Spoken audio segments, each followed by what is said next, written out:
দর্শক, সেই কাঙ্ক্ষিত বৃষ্টি, যে বৃষ্টির জন্য, যে বৃষ্টির অপেক্ষায় সারা দেশবাসী, শুধু গ্রাম না, শুধু শহর না, শহরের মানুষগুলো এই বৃষ্টির অপেক্ষায় ছিল আরো বেশি। কারণ কি, প্রদাহ যেন জীবনটাকে একবারে অতিষ্ঠ করে দিয়েছিল, জীবনের ঊর্ধ্বে চলে গেছিল এবারের তাপমাত্রা। সেই সাথে এই সময় কিন্তু আম কাঁঠালের সিজন, সেই আম কাঁঠালগুলো ছোট হয়ে গেছে এই প্রচন্ড তাপমাত্রা বা খরার কারণে। আর গ্রাম অঞ্চলে এখন ধানের সিজন, আমন ধানের সিজন।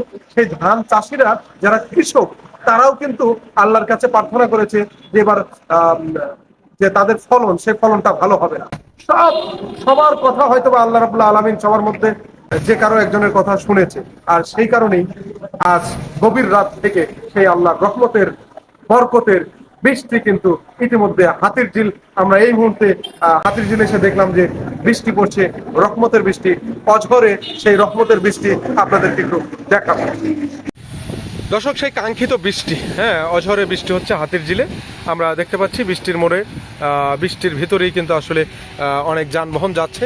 অনেকেই কিন্তু হাতির ঝিলে এসে গভীর রাত্রে ভিজছেন, তাদের সেই আনন্দটা উদযাপন করছে।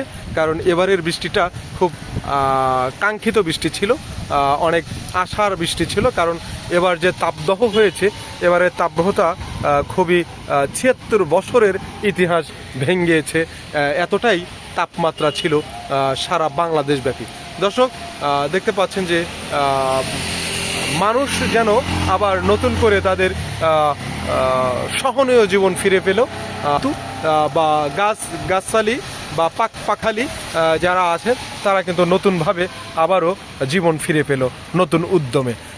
হাতির ঝিলের যে গাছগুলোর কথা বলছিলাম, দেখতে পাচ্ছেন যদিও রাত, তারপরেও কিন্তু সবুজ হয়ে গেছে গাছগুলো। কারণ বৃষ্টির রহমতের পানি পড়েছে, বৃষ্টির পানি পড়েছে। আমি বৃষ্টির পানি বলবো না, আমি বলবো আল্লাহর অশেষ রহমতের পানি। এই রহমতের পানি কিন্তু আসলে তাদের এইভাবে আবার নতুনভাবে উজ্জীবিত করেছে, এবং সবুজ শ্যামল গাছপালাগুলো আবার নতুনভাবে জেগে উঠেছে। দর্শক, হাতির ঝিলের মধুবাগ ব্রিজ, মহানগর ব্রিজ থেকে আমরা আপনাদেরকে এই মুহূর্তে দেখাচ্ছি গভীর রাতে বৃষ্টির সেই দৃশ্যটা আপনাদের জন্য ধারণ করছি দৈনিক জবাবদিহির ফেসবুক অফিসিয়াল পেজের জন্য। দর্শক, যে যেখান থেকে দেখছেন অবশ্যই আমাদেরকে কমেন্টস করে জানাবেন, আপনার মূল্যবান মতামত জানাবেন, দৈনিক জবাবদিহি পত্রিকার সাথে থাকবেন।